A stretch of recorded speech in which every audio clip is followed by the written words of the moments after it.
Happy holidays and Merry Christmas. You're watching Drakewing Gaming. Oh, one moment. And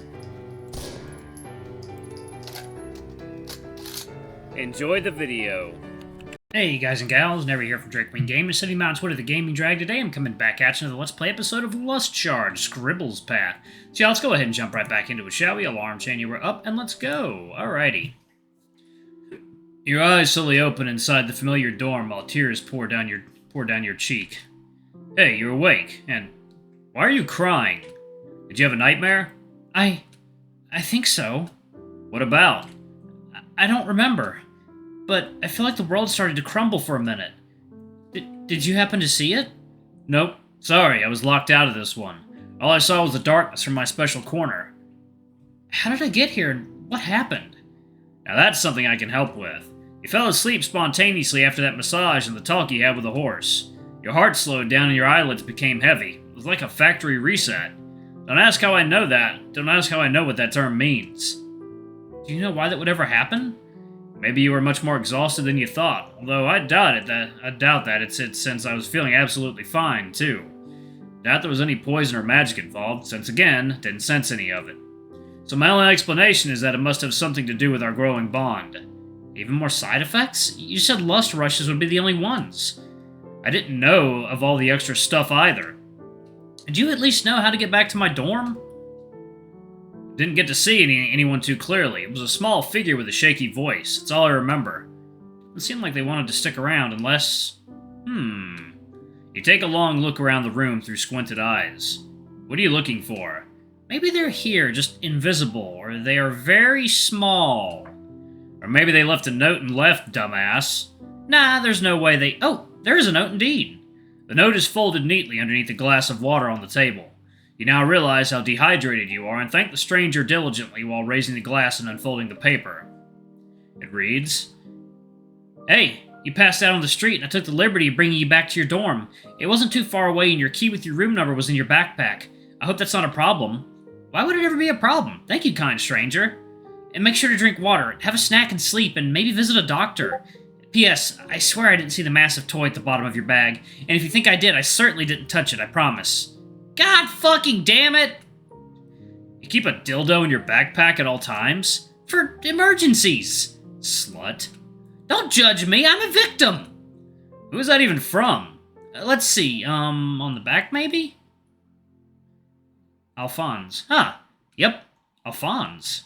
Well, thank you again, Alphonse. Just pray I don't find a memory erasing machine anytime in the future. Hey, look outside. What about it? It's beautiful. It's getting red. Yeah, that's what happens at... sunset? Sunset? Therium! Shit.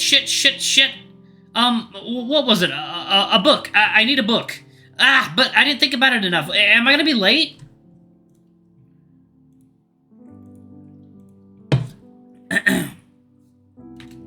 Maybe you can find a book underneath all your sex toys. Zip it! You spend the next 2 minutes frantically searching through your backpack, luggage, and even the internet, turning the room into a cartoon fight scene.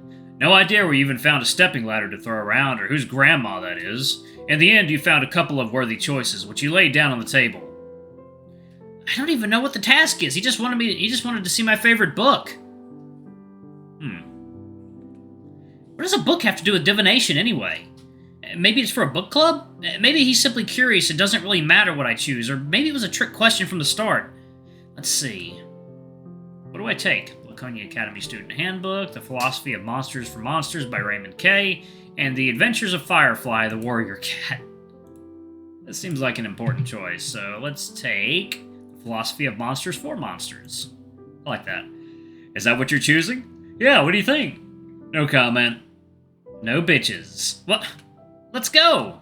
I'll show you bitches, you pesky cat, insulting me like that. That shower you've been hoping for will also have to wait. You dust off your clothes from sitting on the sidewalk earlier and put on some deodorant. Alright, I'm ready. You walk out the door confidently and lock it behind you. Small worries pass your mind with each step you take down the stairs, and when the cool air of the evening atmosphere brushes your fur, as well as when you see the fiery sky, your worries grow, together with the speed of your steps. What a useful thing would be to know how to use all those bikes sitting on the side of the road or the front of the renting shops. Instead, you'll have to be thankful for fast legs and weak lungs. I have to work out on more than just weight loss exercises. That's what happens when you put your looks above your health and performance. Step by step, the buildings are left behind, and the big hill you agreed to meet the stallion on comes into view. A large tree standing tall on top of it, the reference point you've been told about, your destination. The run all the way from your dorm lasted less than 10 minutes, but you already regret it more than anything. The steep slope is bending your ankles, and the smooth grass is not helping you ascend much. Imagine if I'm not even in the right place. You want to kill me with laughter? At last, another 10 or more agonizing minutes, the flat surface of the hill appears below your feet. A hill filled with wildflowers and a singular large tree, with its thick branches low to the ground. But that is not the specimen you're here to observe, except that... he's not here. You scan the surface of the hill quickly, circling the tree's trunk and looking through the tall grass for a sliver of hope. Am I too late? No, you're just in time. Huh. The scenery is beautiful enough that it was worth the wait. Therium! In your tired and semi-panicked state, you didn't even think of raising your head. There, just about 2 meters high, on a large branch surrounded by foliage, sits the waiting stallion. His eyes calm, his pose collected. He looks comfortable in his own world. Sorry, I kind of passed out, literally, but I'm here now, and I brought the book. Should I join you up there? There you go.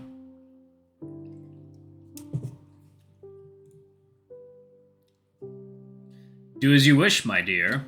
We're here to have a good time chatting. As long as we can hear each other, it's perfect. But sit down nonetheless. You seem exhausted. You think about jumping on the branch below him, but it doesn't seem sturdy enough to hold you. Plus, you're a bit embarrassed to admit, but you're not the biggest fan of trees or heights in general. So you take a seat by the tree's trunk on the soft grass. It is surprisingly comfortable, thick weeds cooling off your bottom after the tiresome little journey. The view you see before you is definitely something to write home about.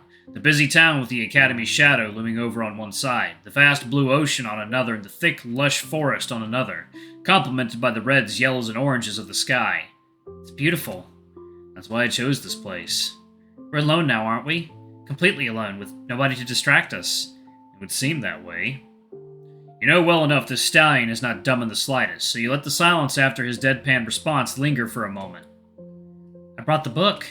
Let's hear it then. Your thoughts, your ambitions, your future. As you said, it's a divination session, isn't it? It will certainly dictate your future, but not the way you think, and not because of a book. That's for my entertainment and curiosity. The book I chose might seem a little out of character, but it's, this. The Philosophy of Monsters for Monsters by Raymond K. Huh. It really is. It's your favorite? Yeah, I mostly started reading it because the author is my therapist. I just thought it was cool. Someone I speak to every week has a book that's not about my problems. I gave it a try, and hey, it's really good. I admit about half of it was almost gibberish to me, but his thoughts were very intriguing, especially when he was right there in front of me, and I could imagine those same thoughts flowing from his head to his hand and into the paper. The idea of people as an unfinished project of some mad god, that we should fear man more than monsters. Oh, you read it too? Yes, I did. In fact, it is my second favorite book. In any case, glad you shared your book with me.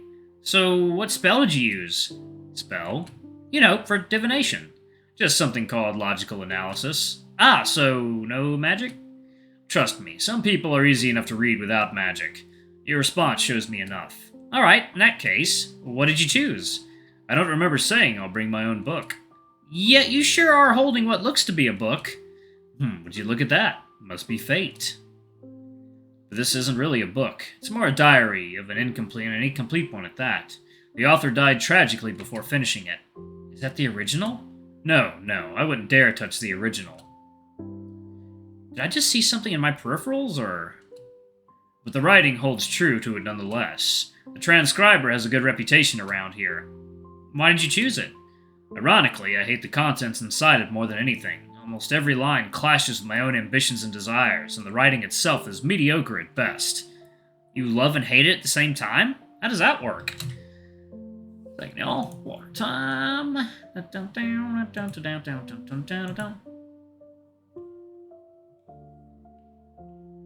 Okay, be right back, y'all. Alright, guys and gals, and we are back. Let's jump back into it, shall we? Okay. I told you it's ironic. I suppose it's because it intrigues me. I'm trying to understand what made the writer such a beloved person. What about his views makes this diary so precious to me, so precious to some? Who's the author? Why, it's redacted, of course. You might be familiar. A stupid, infuriating, hideous smirk appears on his face, making your blood boil. No, it doesn't. What are you talking about? I don't think I've heard of them.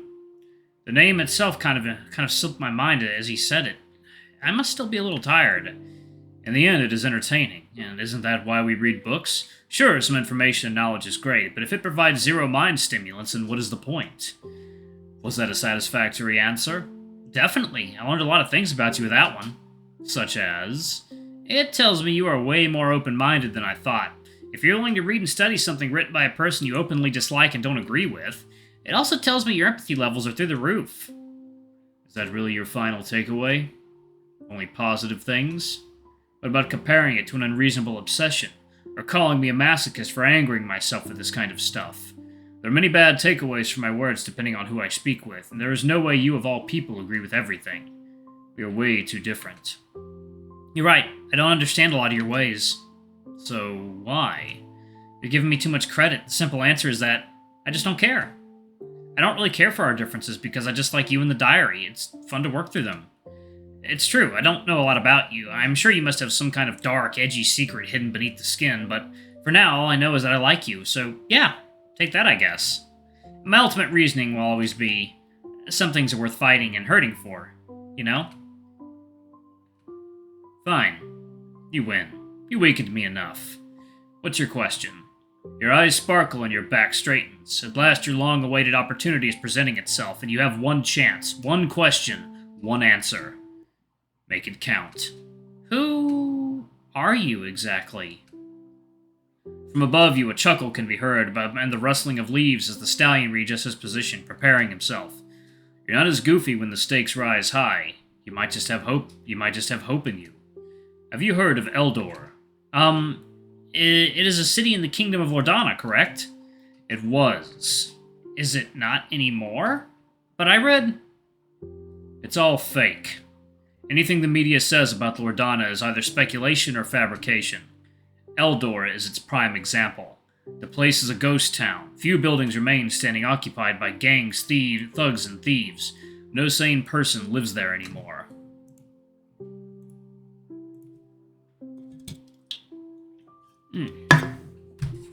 Blah.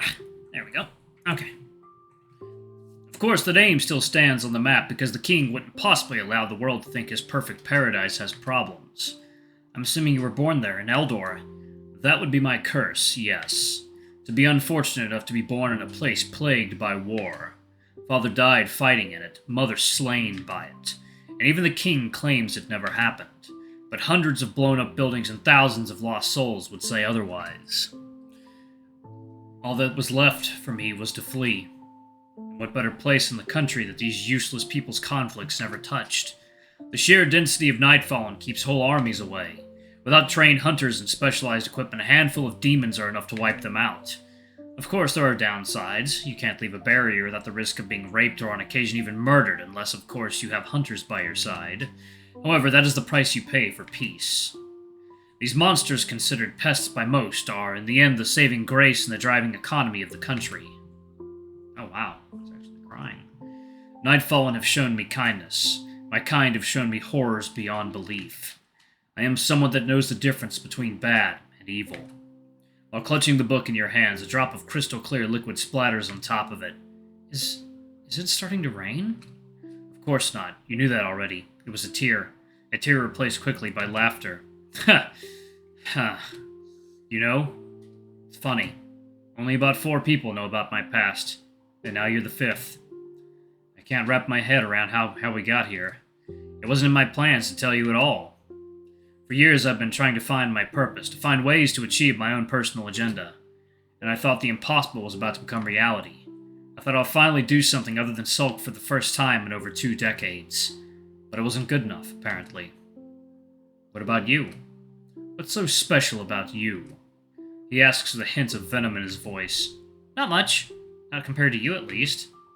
My sorrows not make me special, and neither do my talents, which you'll probably surpass in a matter of years or less. I doubt I'll ever get close to your level. Come on, are you playing dumb on purpose now? You summoned my own pet out of my own crystal better than I can. You've never even summoned before. You didn't even know the difference between the types of gems or even the price of a Nightfallen. How can you hunt them when you don't even know their worth? So give me a reason, some information, anything. There must be something worthwhile about you. I guess, well, my dad left when my sister was born, if that counts for anything. He chuckles again. It is pretty funny compared to your life, I admit, I know that much. That's not why I'm laughing. It's not your fault you grew up privileged. Having everything handed to you on a platter. Energy manipulator. Alright, I'm actually going to pause it right there. Thank you all so much for watching. Don't forget to like, comment, subscribe, ring that notification bell, and check out our Patreon if you can. It always helps. Anyway, I love you all, and I'll see you all in the next video. Bye-bye!